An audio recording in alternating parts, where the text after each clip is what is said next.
Ito guys, magkabit tayo ng ECU kasi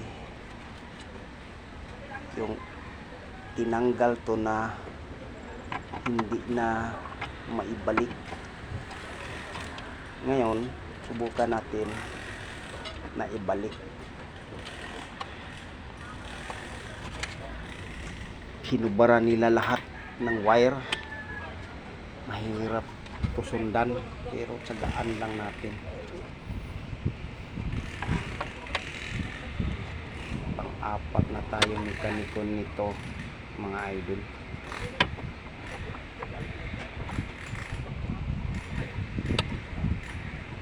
Ang hatol kasi nila nito convert ng manual, si electronic kasi itong tracking to. Tapos hindi tayo expert dito, mechanical lang tayo sa mechanical. Dito sa electronic hindi natin kabisado to. Pag masira tong ECU na to, wala na tayo. Tapos pero pag wiring kaya natin ito, pag wiring basta hindi tayo masiraan itong ECU. Share natin to balutan ng mabuti. Tapos subukan natin muna ng nakalaylay lahat. Yung hinubara nila hindi muna natin bihisan para namang nakita natin kung may sasabog o wala.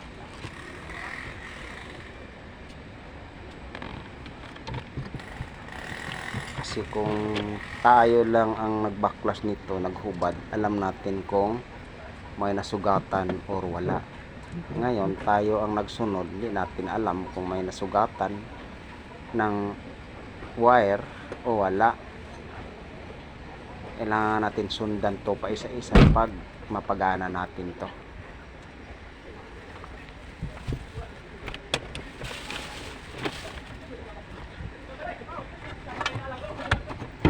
Lagyan natin plastic mga idol sa likuran, parang iwas sabog.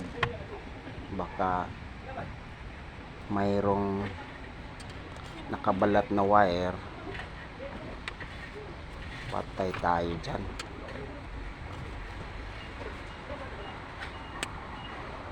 Lalaki ang gastos nito pag masabugan tayo ng ECU.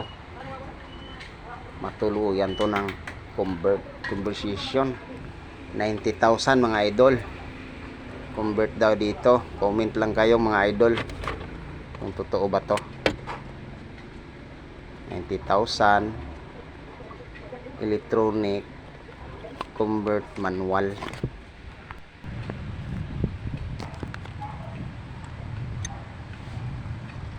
Dito naman idol sa baba ganon din.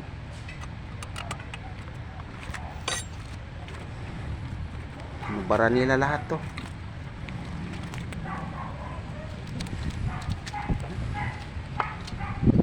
Hindi tayo makasabi ng parang gagamba. Mas malala pa to sa bahay ng gagamba. So, kahit saan na to nakapasok tong mga wire na to.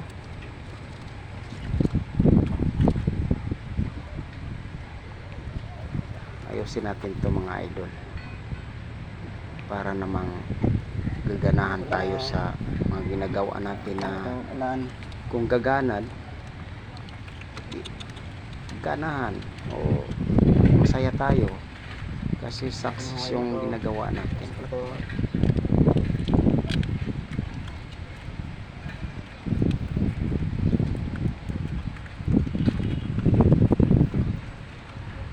Talagang dukot-dukot lang tayo nito mga idol. Wala tayong cameraman.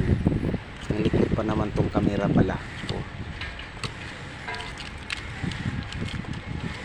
isang kamay lang hawak. Tapos maghila ng sakit, hindi matamaan yung kamay sa camera.